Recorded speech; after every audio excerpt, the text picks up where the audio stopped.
The once pristine resort lake now lies bone-dry, cracked mud stretching where paddleboats used to float. Residents gather in disbelief as massive industrial pumps hum in the background, and I sit calmly in my folding chair, sipping coffee. The morning sun casts long shadows across what used to be Emerald Springs Resort's crown jewel. Karen Whitfield, the HOA president, stands at the edge of the crater, her face purple with rage, screaming something about lawyers and property values. But I just take another sip and smile. Just 3 weeks earlier, I had finally completed construction on my new barn. The structure stood proudly on my 40-acre property that borders the western edge of Emerald Springs, a high-end HOA development known for its resort-style amenities and astronomical fees. My barn followed every zoning law to the letter. I had permits from the county, approvals from the Agricultural Board, and even a thumbs-up from the local Environmental Committee. The rustic red structure was built to house my growing collection of vintage tractors and farming equipment, a lifelong passion project finally coming to fruition. That's when Karen Whitfield entered my life like a hurricane in pearls and pressed khakis.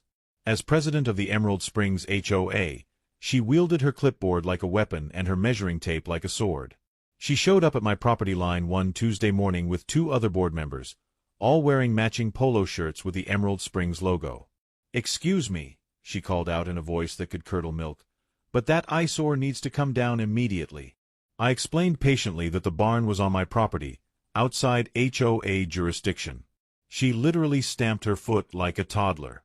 "It ruins the luxury aesthetic of our lakeside views," she declared. "Our property values will plummet."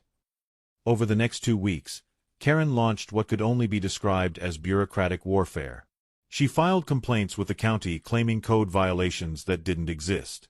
She hired a photographer to take pictures of my barn from every conceivable angle, trying to prove it was aggressively ugly. She even started a petition among Emerald Springs residents titled, "Save Our Views, Remove the Barn." Most people refused to sign it, but Karen forged ahead undeterred. She called the fire department claiming the barn was a hazard. When the inspector gave it a clean bill of health, she called the health department saying she'd seen rats. When they found nothing, she tried the building department again with claims of improper foundation work. Each time, I calmly presented my permits and documentation. Each time, the inspectors left shaking their heads at the waste of taxpayer resources. But Karen wasn't finished. At the next HOA meeting, she proposed expanding the HOA boundaries to include my property, an impossibility that her own lawyer told her was illegal. That's when she got creative in the worst possible way. She discovered an obscure county ordinance from 1952 about emergency abatement of